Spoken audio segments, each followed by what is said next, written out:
상원 씨의 아버님은 어떤 분이셔? 야, 우리 아버님은 말이야. 우리 아버님은 일단 성품이 아주 온화하셨어. 왜 그래? 말이 이상해. 왜 이렇게 진지하게 얘기해? 그렇게, 나 오늘 왜 이러니? 정규야. 예. 정규의 아버님은 어떤 분이셔? 저희 아버지요? 저희 아버지. 잠깐만. 정규야, 네 얼굴을 보니까 어떤 아버님인지 내가 필이 확 나와. 나도 온다. 알았어. 무슨 말씀이세요? 저희 아버지 이거 보시면 상처받으신단 말이에요. 알죠. 아빠! 농담이야. 농담이에요? 나온이는. 우리 아버님은 어릴 때는 엄한 분이셨는데 지금은 그냥 따뜻하고 다정한 아버지. 그거 왜 물어보는 그거 왜 거야? 물어보겠니, 오늘. 왜 물어봐? 오늘 우리가 하나님 아버지에 대해서 오늘 배우잖아. 그렇지. 우리 아버님은 어떤 분이셨는지 알아? 니네 아버님 어떠셨니? 우리 아빠는 왜 이렇게 키가 작니? 점점 시간이 됐어. 옛날엔 키가 크셨는데, 그 나이가 드시면서. 옛날엔 키 나가지고 안녕하세요.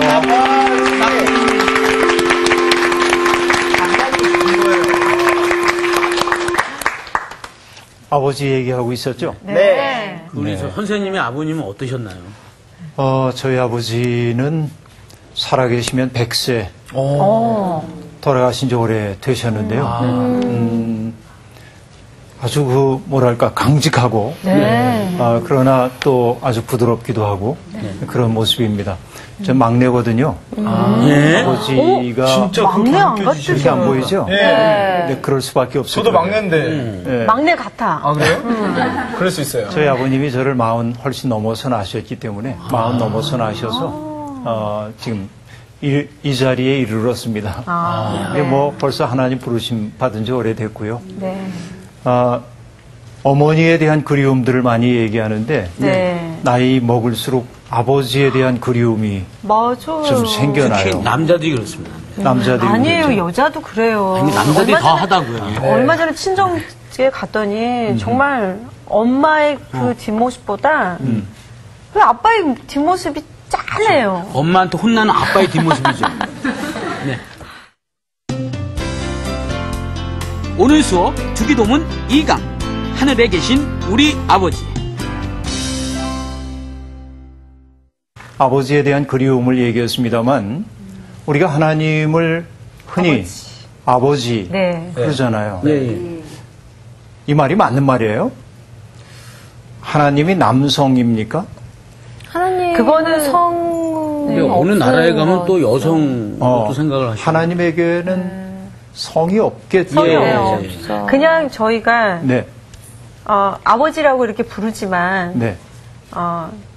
저희가 말하는 어머니 아버님의 그 의미가 아니라 그 어머니의 그 성품과 그 성과 아버지의 성이 다 들어있다고 저는 생각하거든요. 부모님. 그러기는 근데 기도할 때 부모님 저희가 부모님 이렇게 할 수는 없잖아요. 그래서 아버지 이렇게 하는 것 같아요. 네, 일리가 있는 얘기예요. 그러니까 성경에 등장하고 있는 말들은 은유일 때가 아주 많이 있습니다. 은유라고 하는 것은 우리가 직설적 언어로 표현하기 어려운 것들을 적절한 비유를 통해서 우리에게 알려주는 것이 은유라고 얘기할 수 있죠. 은유 그럼 떠오르는 게 뭐가 있죠?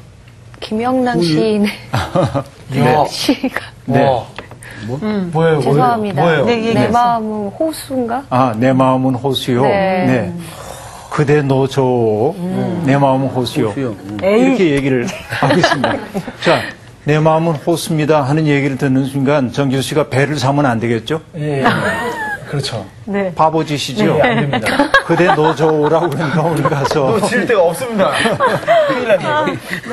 그렇죠? 내 마음은 호수요 하고 얘기할 때 우리는 느낌이 있거든. 그 말이 뭘 의미하는지를 우리들이 그쵸. 알고 있잖아요. 네. 그렇죠? 이게 전부 은유예요. 성경의 언어는 은유적 언어들이 참 많이 있습니다. 하나님을 아버지라고 하는 것도 은유적인 언어입니다. 네. 아까 미란 씨가 얘기했던 것처럼 하나님 아버지 그런다고 해서 하나님이 남성이라고 하는 말이 아니고 네. 그저 편의상 그분을 아버지라고 우리들이 부르는 거지요. 네. 그렇죠. 오늘 하나님 아버지에 대한 이야기를 하는데 기도에서 참 중요한 것이 내가 기도하는 분이 어떤 분인지를 알고 기도를 올려야 합니다. 그렇죠. 그렇죠. 이게 중요하죠. 네. 어떤 분들 기도 멋있게 하느라고 네. 하나님 이름 부르지도 않고 시작합니다. 네. 오늘도 날이 화창하고 연인들은 쌍쌍이 너닐고 참 아름다운 세상입니다. 참 아름답긴 한데 기도인지 뭔지는 잘 모르겠어요. 그렇죠? 오늘 비가 와서 우중충한 날입니다. 우리 마음도 이렇게 우중충하네요. 표현은 좋은데 네. 이 기도는 아니에요. 기도라고 하는 것은 뭡니까? 내가 기도를 바치고 있는 그 하나님이 어떤 분인지를 알고 그분을 호명하는 것이죠. 내 마음이 그분에게 집중되었음을 나타내기 위해서 하나님을 부르는 것이죠. 네. 그래서 기도할 때 우리가 기도의 대상으로 고백하고 있는 하나님이 어떤 분인가 이걸 아는 게 제일 중요합니다. 네. 자, 오늘 주님이 가르쳐 주신 기도, 지난 시간에는 우리에게 기도를 가르치소서 하는 그 대목을 공부했다면 네. 오늘 하늘에 계신 우리 아버지여 하는 이 대목을 공부할 텐데 네. 그래도 한번 읽고 가는 게 좋을 것 같죠? 네. 오늘은 기도에 대한 가르침 전체를 한번 읽어보겠습니다. 네. 마태복음 6장 5절부터 15절입니다. 5절부터. 네. 오늘은 나훈 씨부터 읽어주세요. 네. 또 너희는 기도할 때에 외식하는 자와 같이 하지 말라. 그들은 사람에게 보이려고 회당과 큰 거리 어귀에 서서 기도하기를 좋아하느니라. 내가 진실로 너희에게 이르노니 그들은 자기 상을 이미 받았느니라. 너는 기도할 때에 내 골방에 들어가 문을 닫고 은밀한 중에 계신 내 아버지께 기도하라. 은밀한 중에 보시는 내 아버지께서 갚으시리라. 또 기도할 때에 이방인과 같이 중언부언하지 말라. 그들은 말을 많이 하여야 들으실 줄 생각하느니라. 그러므로 그들을 본받지 말라. 구하기 전에 너희에게 있어야 할 것을 하나님 너희 아버지께서 아시느니라. 아멘. 그러므로 너희는 이렇게 기도하라. 하늘에 계신 우리 아버지여, 이름이 거룩히 여김을 받으시오며 나라가 임하시오며 뜻이 하늘에서 이루어진 것 같이 땅에서도 이루어지이다. 오늘 우리에게 일용할 양식을 주시옵고 우리가 우리에게 죄 지은 자를 사하여 준 것 같이 우리 죄를 사하여 주시옵고 우리를 시험에 들게 하지 마시옵고 다만 악에서 구하시옵소서. 나라와 권세와 영광이 아버지께 영원히 있사옵나이다. 아멘. 너희가 사람의 잘못을 용서하면 너희 하늘 아버지께서도 너희 잘못을 용서하시려니와 너희가 사람의 잘못을 용서하지 아니하면 너희 아버지께서도 너희 잘못을 용서하지 아니하시리라. 아멘. 네. 자, 우리가 기도를 바치고 있는 대상이 하나님이라고 얘기를 했는데 네. 그 하나님은 보통 하나님이 아니죠. 어떤 하나님입니까? 이전에 공부할 때 얘기했던 거 기억나는지 모르겠어요. 네.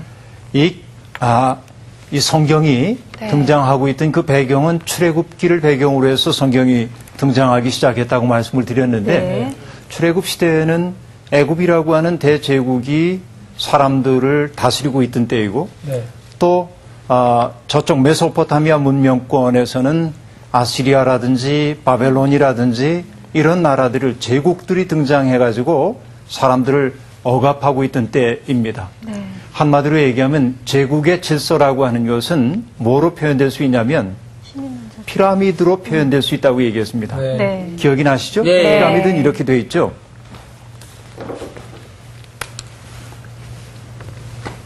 피라미드의 구조입니다. 네. 자, 그런데 이 피라미드의 구조 속에는 어떤 사람들이 있냐면 막노동을 하고 있는 사람들 있고 노예계층.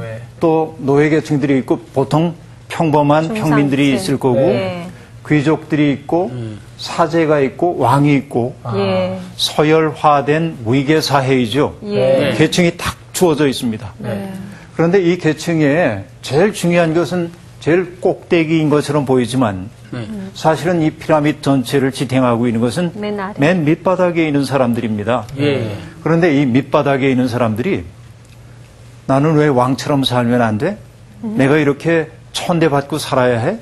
그래가지고 이 사람들이 꿈틀꿈틀하기 시작하면 피라미드 체제 전체가 흔들릴 수밖에 없는 거죠.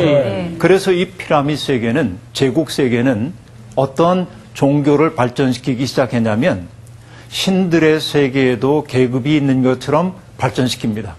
최고 신이 있고 하위의 신들이 있는 것으로 구조화하는 거예요. 여기에는 제일 높은 신이 있고 네. 낮은 신이 있어. 평범한. 그러니까 이 낮은 신들하고 놀아 너희는. 그러니까 이 얘기는 동시에 뭐냐면 신들의 세계에도 피라미드적인 위계 사회가 있는 것처럼 신께서 각자에게 풍부해 주신 삶의 자리가 있다는 겁니다. 왕은 왕의 역할이 있고 사제는 사제의 역할이 있고 귀족들은 귀족, 평민은 평민, 노예계층은 노예계층의 삶의 자리가 있는 겁니다.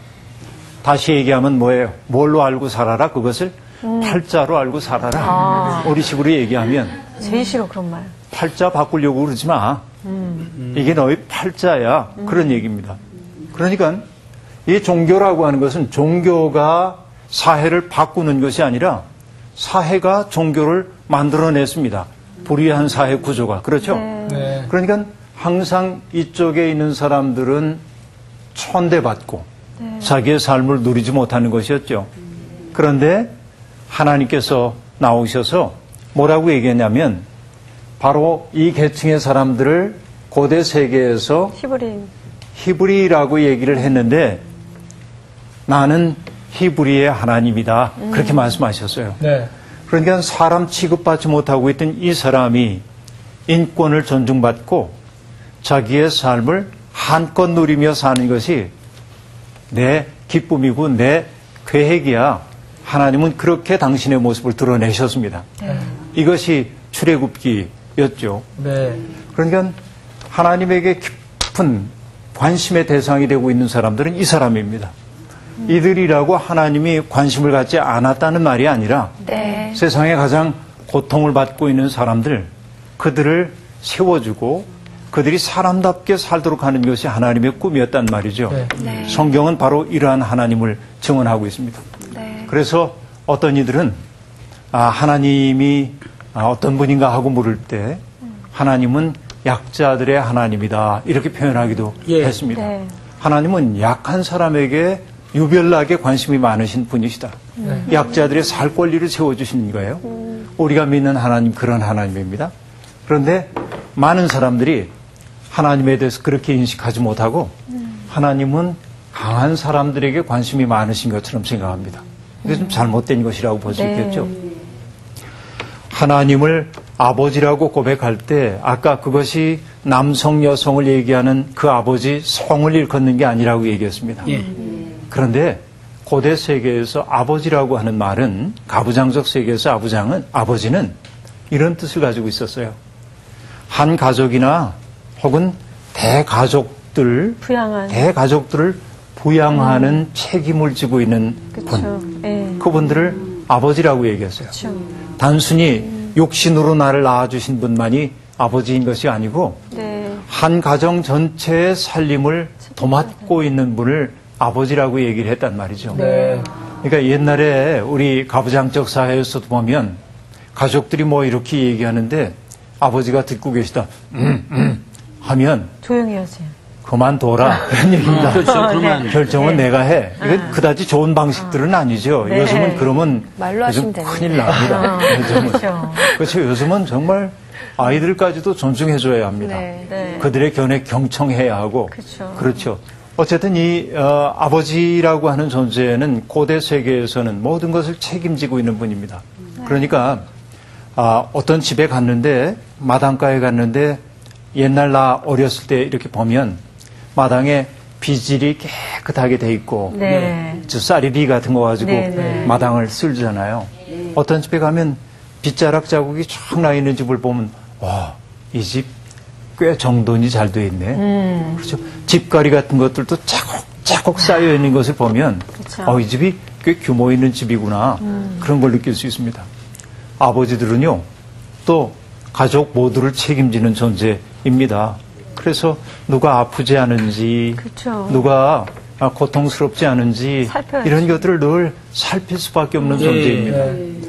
그런 의미에서 하나님을 아버지라고 고백하고 있는 것이죠. 옛말에 수신제가 치국평천하 별걸 다 하네요. 그렇죠. 대학의 8.5 가운데 4개를 얘기한 건데 수신제가 치국평천하 하고 말하는데 수신은 몸을 닦는다. 몸가짐을 제대로 해야 바른 마음이 들어오는 거니까. 그런데 그 다음에 제가라고 하는 말이 있습니다. 제가라고 하는 건 가지런히 한다 하는 제자이고요. 집가자가 사용됩니다. 집을 가지런히 하는 사람이어야 합니다. 그럼 어떤 게 집을 가지런히 하는 것일까요? 가정을 그러니까 돌보는 살피는 거겠죠. 잘 살피는 거죠. 예. 예. 그러니까 이렇게 볼 수 있어요.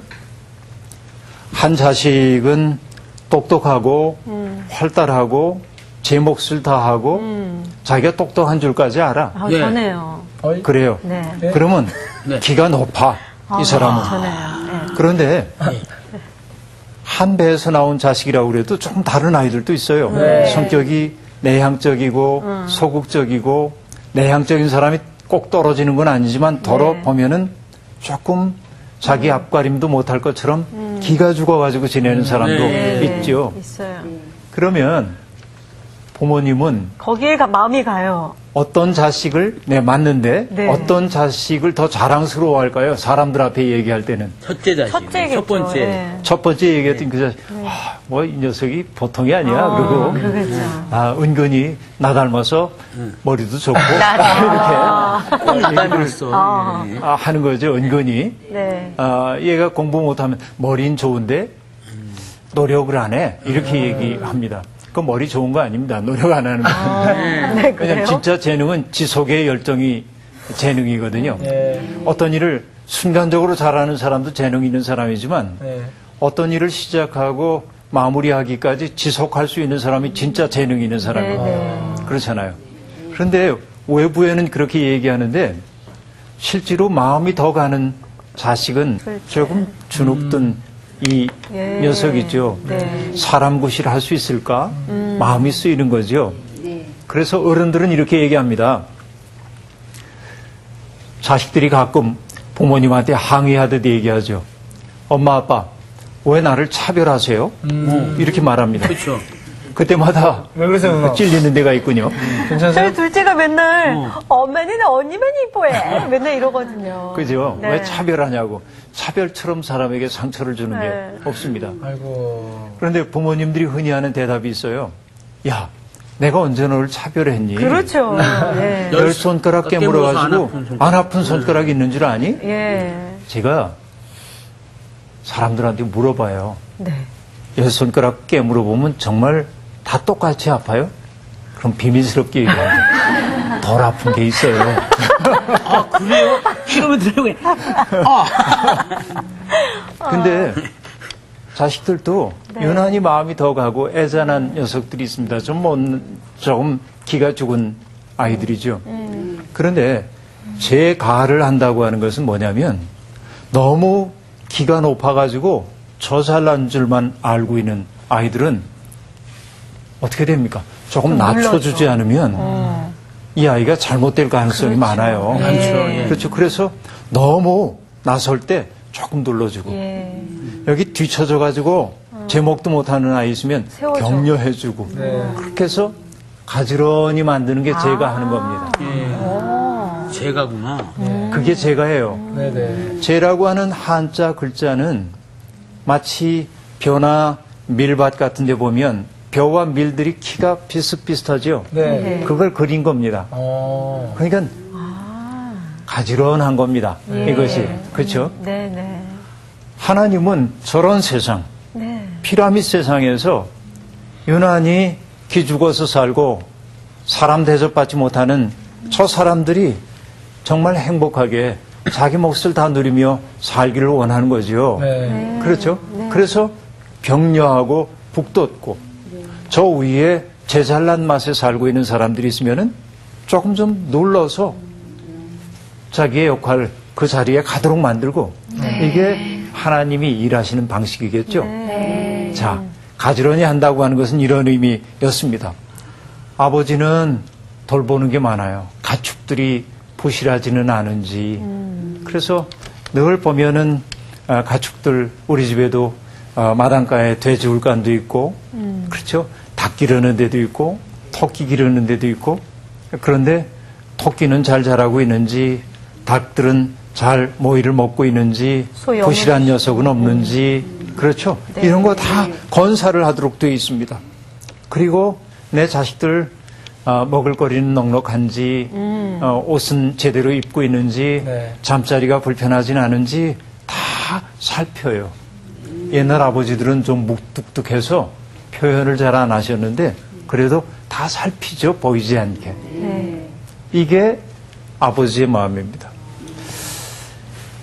개인적인 얘기입니다만 우리 아이들이 초등학교 다닐 때 제 아내가 저녁마다 하는 일이 있었습니다. 나는 그것도 그렇게 좋게 보지는 않았는데 네. 뭐냐면 네. 아이들을 위해 연필을 깎는 거예요. 아이들이 다음날 써야 할 네, 연필을. 네. 근데 제가 아내에게 물었습니다.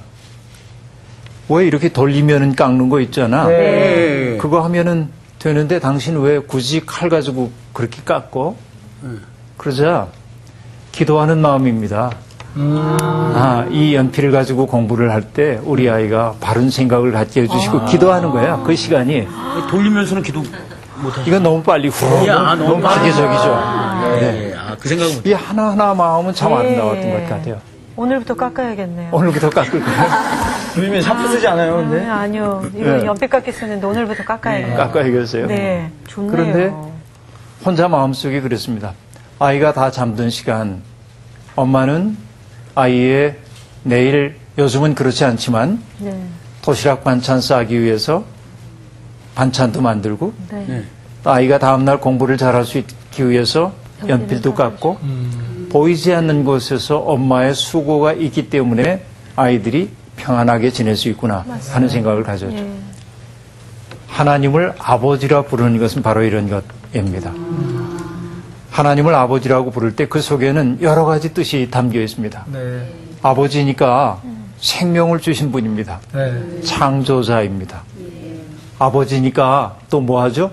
보호해 주십니다. 우리가 위험에 처하지 않도록 보호해 주시는 분이죠. 네. 또 아버지시기 때문에 우리를 부양해 주십니다. 우리에게 필요한 것들을 공급해 주시는 거죠. 네. 또 아버지시기 때문에 나의 아픈 곳을 아셔요. 나의 아픈 것도 아시죠. 이게 참 중요한 얘기 같아요. 아픈 것도 아셔요. 아버지시기 때문에 또 뭐도 하냐면 삶의 본을 보여주십니다. 그렇죠. 그래서 네. 성경에 보면 하늘 아버지께서 자비하신 것 같이 너희도 자비하여라. 하늘 아버지께서 거룩하신 것 같이 너희도 거룩하여라 네. 하고 말합니다.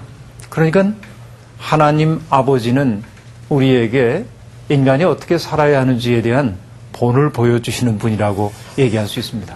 이것이 하나님을 아버지라고 고백할 때 그 말 속에 담겨있는 다양한 의미라고 볼 수 있습니다. 그렇죠? 하나님 아버지는 해치우는 말이 아닌 것을 알겠죠? 해치우는 말을 여서는 안 됩니다. 나는 그래서 이렇게 얘기합니다. 하나님을 아버지라고 진실로 고백할 수 있다면 그것만으로도 우리의 삶은 달라진다. 하나님 아버지 그 말 한마디만 제대로 할 수 있어도 우리의 삶은 든든해진다. 이렇게 말할 수 있습니다. 그런데 순서를 바꿔서 하늘에 계신이라고 얘기했는데 이건 나중에 얘기하기로 하고 아버지는 아버지인데 네. 누구의 아버지입니까? 우리 모두의 우리의 아버지라고 얘기하고 있습니다. 어떤 분들이 기도할 때 하나님하고 친밀하게 하느라고 하나님 나의 아버지시여 그렇게 기도하는 경우가 있습니다. 나쁜 기도는 아닙니다. 그러나 좋은 기도는 하나님 우리 아버지라고 기도하는 것입니다. 하나님을 우리 아버지라고 하는 말은 어떤 의미가 있을까요? 나 아닌 나도 되지만 우리를 자기, 살필 줄 아는 예. 거죠. 그렇죠? 우린 형제자매. 형제자매. 자, 그런데 여기 보면은 여기에 있는 네 분의 학생들은 참 친밀합니다. 학생들뿐만 아니라 이 자리에 있는 모든 분들이 정말 친밀한 사이입니다. 네. 우리 공동체예요. 그렇죠. 네. 우리 공동체. 옛날에 미국의 농구팀 가운데 요타 재즈라고 하는 농구팀이 있었습니다. 네. 그 팀이 한번 우승한 적이 있어요. 네. 그런데 멤버로 보면은 우승할 만한 멤버가 아니었습니다. 근데 우승했어요. 어떻게 우승할 수 있었는가? 팀워크가 좋았구나. 그러자 바로 위라고 하는 말을 썼어요. 위. 네? 위. 우리 의식이 강해. 거기에는. 그렇죠? 나 혼자 잘난 게 아니라, 종불나게 잘난 게 아니라, 우리. 그러니까 마음에 맞는 사람들이 우리를 구성하죠. 그렇죠. 그런데 하나님을 우리 아버지라고 할 때는 내 마음에 맞는 사람만 말하는 게 아닙니다. 그렇죠. 자, 미란 씨의 속을 상하게 하는 사람이 있어, 주변에. 네네. 그렇죠? 너무 마음 아프게 해요. 저 사람 없으면 좋겠어요. 어떻게. 그런데 하나님을 우리 아버지라고 하는 순간 하나님은 미란 씨만 사랑합니까? 그 사람도 사랑하십니까? 그 사람도 사랑하죠. 인정하고 싶지 않지만 인정하고 싶진 않지만. 울 건 없어요. 그렇다고 씁쓸하지만. 예, 인정해야죠. 하나님을 우리 아버지라고 고백한다고 하는 것은 굉장히 위험한 일입니다. 왜? 내 마음에 맞지 않는 사람도 하나님이 사랑하시는 사람임을 인정할 수밖에 없기 때문에 그렇습니다. 그렇죠? 인종, 문화, 피부색 다 다르다 해도 하나님에게 그는 기가 막힌 자식입니다. 모든 생명이 하나님께로부터 왔기 때문에 그렇습니다. 심지어는 하나님이 어디 있어 하는 사람들까지도 하나님은 사랑하고 보살펴 주십니다. 하나님이 지키시지 않으면, 허락하시지 않으면 어떤 사람이 살 수 있겠습니까? 그렇죠? 이것이 중요합니다. 하나님을 아버지라고 고백한다는 것은 그런 혁명적 의미를 가지고 있습니다. 그러니까 하나님을 아버지하고 말할 때 나와 삶의 방식이 다른 사람까지도 내 삶 속으로 받아들일 수 있을 만큼 내 마음을 열어야 합니다. 예수님은 그런 기도를 우리에게 가르쳐 주셔요. 그런 의미에서 주님 기도는 혁명적 기도입니다. 하나님은 이 세상에 있는 모든 생명들이 다 서로 비스듬히 기대어 살도록 지어 놓으셨습니다. 그렇죠? 네. 우리는요, 저 사람은 없었으면 좋겠고, 저거는 좀 없어졌으면 좋겠고, 이렇게 이야기를 하는데, 네. 그것은 우리 얘기고, 예. 하나님은 그렇게 보시지 않는다 하는 얘기입니다. 이걸 인정하는 게 마음 아프고 힘겨워요. 그러나 믿음의 성숙이란 바로 그것을 인정하는 데 있습니다. 그렇죠? 하나님은 모든 생명을 공동체로 지어 놓으셨습니다. 가끔 이런 얘기합니다. 꿀벌들이 막 날잖아요. 벌들이 날아다닙니다. 그런데 요즘 벌들이 많이 죽는다는 소식이 뉴스를 통해 전해졌습니다. 들어보셨어요, 혹시? 약을 쳐서 못 들어봤는데. 꿀벌들의 집단적 폐사가 나타나고 있답니다.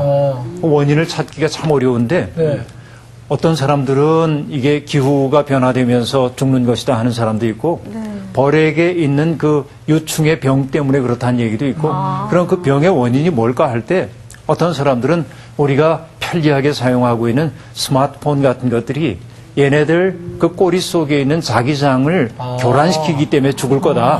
그런 이야기도 나옵니다. 그러니까 우리의 편리한 삶이 꿀벌들을 죽게 하는데 여러분 이렇게 생각할 수 있어요.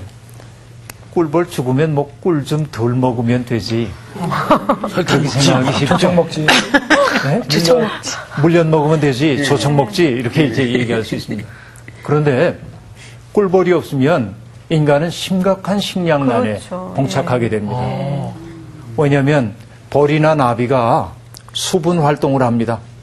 그렇죠? 꽃가루를 묻혀다가 수정하죠. 수정을 해주어서 열매도 나오고 곡식도 나오고 그런 것들이 많잖아요. 다 그런 건 아니지만. 그래서 식량 생산의 3분의 1 이상을 얘들이 책임지고 있습니다. 벌이 아무것도 아닌 것처럼 보이는데 우리 먹여 살리고 있단 말이에요. 근데 세상을 보면 사람이 잘난 척하고 살지만 죽이고 있네요.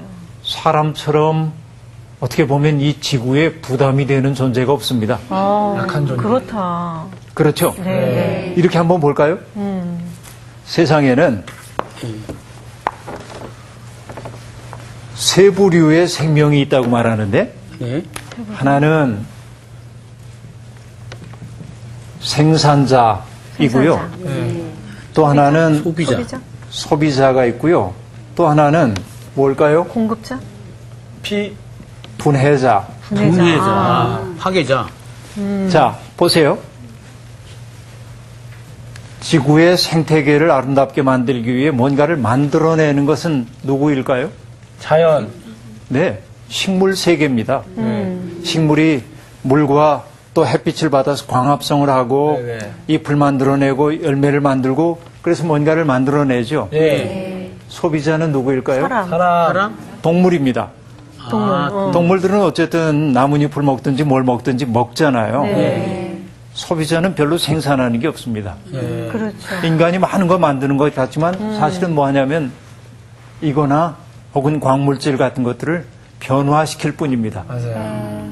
인간이 하고 있는 경제적 활동이라고 하는 것을 어떤 분은 엔트로피라고 얘기를 했는데 질서 있는 것에서 무질서한 것으로 많이 옮겨가는 겁니다. 네. 그렇죠. 그렇죠. 오늘 나무 베다가 땔감으로 썼어요. 그럼 그 나무는 다시는 땔감으로 쓸 수 없습니다. 네. 무질서가 증가하는 방향으로 가는 거죠. 소비자들의 역할이에요. 그런데 소비자들이나 생산자가 죽어요. 그렇죠. 모든 것은 생명이 있으니까 죽습니다. 네. 분해자 때문에. 그러면 땅에 다 넘어져 있는데 얘들이 그냥 있으면은 시체에 살릴 겁니다. 지구는. 근데 어떡하죠? 미생물들이 네. 열심히 분해합니다. 네. 분해해서 맞아요. 흙으로 돌아가게 하고 신비롭다. 양분으로 다 나눠주고 그래서 자기 속에 뿌리를 받고 있는 생산자에게 아낌없이 줍니다. 네. 그렇죠. 그러면 이게 생태계의 순환의 흐름이라고 한다면 제일 무익한 존재는 뭘까요? 소비자. 그 중에서도 사람. 사람이 만물의 영장이라고 얘기하지만 이 생태계 전체에서 보면 문제가 좀 있습니다. 그렇다. 그렇죠? 네. 근데 분해자는 눈에 잘 보이지도 않는데 멋진데요? 얘들이 멋지죠? 네. 그러니까 우리가 사는 것은 얘네들 덕분입니다. 그러네. 숟가락 하나의 흙 속에 수억 마리의 미생물이 살고 있답니다. 우리가 돼지우유를 딱 고를 수 있는 것도 얘네들이 짱짱하게 받쳐주기 때문에 그렇습니다. 그러니까 사람은 덕분에 사는 겁니다. 덕분에. 지잘난 줄 알았는데. 그렇죠? 괜찮으세요, 누나? 아니요. 인간이 겸손해져야 합니다. 그러니까. 그렇죠? 그러니까 우리가 하나님을 하늘에 계신 우리 아버지 하고 기도할 때 그 우리 속에는 우리는 대개 사람들만 포함시키지만 생태학적 위기에 처해 있는 지금은 그 우리 속에 저 모든 것들도 포함시킬 수 있다고 한다면 우리 기도는 더 깊어지고 심화될 것이라고 생각을 해요. 그렇죠. 이게 이제 참 중요합니다. 오늘 우리가 살고 있는 시대에 공동체 정신이 훼손됐습니다. 나만 잘 살면 돼. 네. 그렇죠. 그 코미디언들이 하는 프로그램에서도 보면은 무한이기주의, 우리 사회 풍자하는 거죠. 그래서 어떤 일을 할 때 멤버들끼리 가위바위보도 하고 이때 이 사람들이 주로 하는 말이 뭐냐면 나만 아니면 돼. 그렇죠. 이거 우리 사회를 그대로 풍자하고 있는 겁니다. 그 사람들이 나쁜 사람들이어서가 아니고 우리 사회의 모습을 그냥 보여주는 거죠. 나만 아니면 돼. 그렇게 말합니다. 공동체가 다 무너졌습니다. 그러니까 내가 행복하기 위해 저 사람 것을 뺏어 먹었더니 그가 불행해졌는데 그의 불행 때문에 내 삶이 위태로워져요. 예. 그렇죠. 공동체가 무너졌어요. 공동체를 뜻하는 영어 단어는 커뮤니티라고 하는 단어가 있습니다. 그 말은 컴과 모누스라고 하는 단어의 결합입니다. 컴은 함께이고 모누스는 선물입니다. 멋진 말이구나. 그럼 커뮤니티는 뭐예요? 서로가 서로에게 선물이 되는 모임입니다. 너무 멋진 네 사람도 멋진 공동체를 이루길 바랍니다. 커뮤니티. 선물이야. 커뮤니티. 그냥. 그러니까 뭘 갖다 주는 것만이 선물인 것이 아니고 존재 그 자체로 누군가에게 선물이 되는 사람들. 바로 이러한 공동체의 가장 아름다운 모습을 보여줬던 것이 이전의 마을 공동체이죠. 그렇죠. 예. 마을은 좀 가난한 사람, 조금 못난 사람도 다 품고 갑니다. 그렇죠. 네. 함께 살 수 있었어. 마을은 그래서 살림 공동체였던 겁니다. 우리가 하나님을 우리 아버지라고 고백하는 순간 우리는 어떤 책임을 지고 있냐면 나보다 못한 사람들을 품고 가야 하는, 그렇죠. 이 윤리적, 신앙적 책임을 갖기 시작하는 겁니다. 네. 이 기도가 보통 기도 아닌 거 여러분 아시죠? 네. 함부로 드려서는 안 되는 기도인 것을 우리들이 알 수 있습니다. 여러분, 요즘 왕따 현상이 아주 심각합니다. 예. 아이들이 누군가를 왕따시키죠. 네. 능력이 좀 부족하다든지 병약하다든지 그런 왕따를 시켰습니다. 네. 그런데 옛날에는 그들을 왕따라고 안 합니다. 뭐라고 했냐면 깍두기입니다. 깍두기. 오랜만에 들어보는 놀이할 때 깍두기라고. 깍두기 맞아요. 남는 사람. 남는 사람. 이분들 말고 그분들 말고 게임에서 인원이 남으면 너 그렇죠. 깍두기. 너 깍두기. 깍두기. 능력이 좀 부족하면 좀 잘하는 아이들끼리 편을 가르고 네.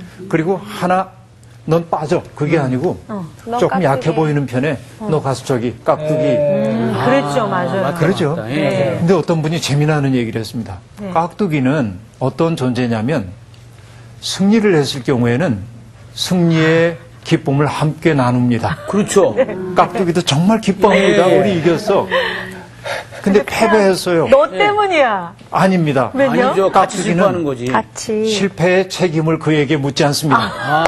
깍두기는 깍두기이기 때문에. 그렇지. 자기가 다. 멋있잖아요. 어.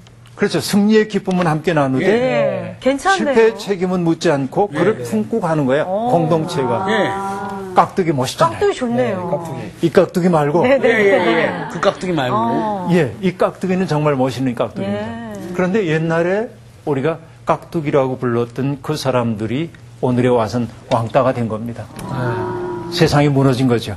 각박하게 무너진 겁니다. 그래서 우리는 공동체를 회복해야 하는데 공동체를 회복하는 일에 가장 중요한 것이 하늘에 계신 우리 아버지. 아, 네. 하나님을 우리 아버지라고 고백하는 순간 저 사람도 품고 가는 겁니다. 네. 하나님을 모른다고 하거나 하나님을 어쩌면 없다고 말하는 사람까지도 품어 안고 갈 수 있는 품넓은 사람이 되어야 합니다. 네. 이 기도를 드리는 사람. 그렇죠? 그러면 이제 그 다음에 나오는 얘기는 뭐냐면 하늘에 계신. 네, 그랬어요. 하늘에 계신. 그러면 하늘은 어디에 있죠? 위에 있어요. 네요. 저 위에. 네. 그러니까 하나님을 저 위에 어디 가면 만날 수 있을까요? 아니죠. 제 마음에. 소련에서 최초로 우주 발사체를 딱 우주 공간에 올려보냈습니다. 네. 그런데 우주인들이 우주 공간을 딱 돌고 돌아와서 딱 그랬대요. 그 말이 맞는지 그런지 소문으로 들은 말입니다. 아, 네, 손으로 네. 되겠구나. 갔다 와서 우주인이 하는 얘기가 우주 공간에 가봤지만 하나님은 없더라. 그렇게 말했답니다. 네. 그런데 어느 나라 우주인이 네. 또 그 후에 우주를 다녀와가지고 이렇게 얘기했답니다. 우주에 가보니까 하나님이 만드신 세상이 정말 아름답더라. 그렇게 말했대요. 지구가 달라, 너무 달라. 아름답다고. 관점의 차이지? 정말 그래요. 그런데 우리가 흔히 하늘에 계신 이라고 말할 때 저 하늘만 쳐다봅니다. 네. 그러면 여러분 우리보다 새들이 하나님과 훨씬 가까이 있죠. 우리보다 구름이 더 가까이 있고 네. 하나님 가까이 가려면 늘 비행기 타야 되죠. 그렇죠. 예. 비행기 타면 이산화탄소 배출하게 되죠. 네. 지구 망가지죠. 예. 하나님 가까이 하려다 지구 망가뜨리면 안 되잖아요. 그럼 이상하다. 왜 하나님이 하늘에 계시다고 얘기를 했을까? 그 말은 여기서 말하고 있는 하늘이라고 하는 것은 이렇게 보십시오. 하나님이 천지를 창조하시니라 그렇게 말했어요. 예. 하늘과 땅을 창조하셨습니다. 그 말은 하늘과 땅만 만들었다는 얘기가 아니고 모든 만물. 모든 것을 다 만드셨단 말이잖아요. 예. 은유잖아요. 그렇죠. 하늘에 계신이라고 말할 때 하늘도 은유입니다. 하나님은 안 계신 곳이 없이 계신 분이에요. 네. 그러니까 저 푸른 창공만을 말하는 것이 아니다 하는 얘기입니다. 그렇죠? 하나님은 특정한 장소, 특정한 민족, 특정한 종교에만 매이는 분도 아닙니다. 하나님은 이 세상 모든 곳에 계신 분입니다.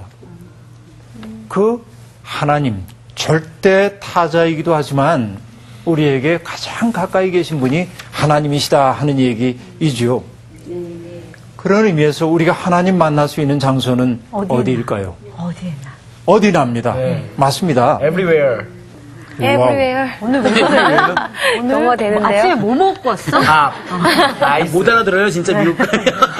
하나님은 어느 곳에나 everywhere라고 얘기를 했는데 하나님은 안 계신 곳이 없어요. 그다음에 그렇죠? 네. 그래서 하나님이 특정한 장소에 있다고 말할 수가 없습니다. 네. 영어 했으니까 nowhere라는 말도 있잖아요. 노예요. 그렇죠. 하나님은 특정한 장소에 계신 분이 아닙니다. 맞습니다. nowhere라고 하는 말을 나누면은 now here가 됩니다. 맞습니다. 지금 여기에 계십니다. 하나님은 안 계신 분처럼 보이지만 네. 바로 여기에 계신 것이죠. 그렇습니다. 예. 그래서 중요한 것이 뭐냐? 볼 눈이 있냐 하는 얘기입니다. 그렇죠. 꽃 한 송이 속에 계신 하나님을 볼 수 있는가? 네. 농부의 거칠어진 그 소나기 속에서 하나님을 볼 수 있는가? 노인의 주름 잡힌 주름 사이에서 하나님을 만날 수 있겠는가? 그렇죠? 나의 이웃이 흘리고 있는 눈물 한 방울 속에서 하늘을 볼 수 있겠는가? 하나님은 저 위에 계신 분이 아니라 바로 우리들의 일상 속에 들어와 계신 하나님입니다. 아멘. 하나님은 내 옆에 있는 사람의 눈물 그 속에 비추어지실 때가 많이 있습니다. 이웃의 눈물 속에서 하나님의 현존을 볼 수 있는 사람이 성숙한 믿음의 사람이라고 말할 수 있습니다. 하늘에 계신 우리 아버지라고 하는 말에 대한 강의를 했습니다. 네. 가슴이 따뜻해졌어요. 그래요. 오늘. 그렇지. 오늘 앞으로는 여러분 기도할 때 하늘에 계신 우리 아버지 하고 기도할 때 그 말이 내포하고 있는 네. 어마어마한 혁명성 그러니까요. 이걸 염두에 두고 네. 정말 그 기도 드릴 때마다 우리 마음의 키가 많이 자랄 수 있으면 좋겠습니다. 아멘. 고맙습니다. 감사합니다. 내가 우리 아버지 할 때마다 정규 생각하고 상훈이 생각하고 나훈이 생각할게. 우선은. 고마워요. 주기도문은 앞에 그냥 우리 하나님에서 딱 이 말에부터 거기서부터 끝나더라고. 인사 드리고. 인사 한번 해줬어요. 저는 또 이 찬양, 말에서도 또 진짜. 찬양이 생각났던 게 뭐였어요? 하나님을 아버지라 부를 수 이번 주 퀴즈입니다. 신약 성경에서 하나님을 이르는 말입니다. 아버지라는 뜻의 아람어에서 유래한 것으로 절대 신뢰를 가지고 하나님을 부를 때에 사용되었던 이 단어는 무엇일까요? 1번 니시, 2번 아바, 3번 라파, 4번 이레. 정답을 아시는 분은 CBS 성서학당 홈페이지에 정답을 올려주시거나 우편으로 보내주시면 됩니다. 보내실 곳은 서울특별시 양천구 목동서로 159-1번지 CBS-TV 성서학당 담당자 앞입니다. 연락처를 꼭 남겨주세요. 선정되신 분들에게는 대한성서공회에서 제공하는 성경, 로고스 미디어에서 제공하는 카드전자 성경, 송태근 선생님의 쾌도남마 요한계시록, 내겐 사랑만 남았다, 신우인 선생님의 땅과 하늘의 갈림길에서, 이영재 선생님의 아브라함 이야기 가운데 하나를 드립니다.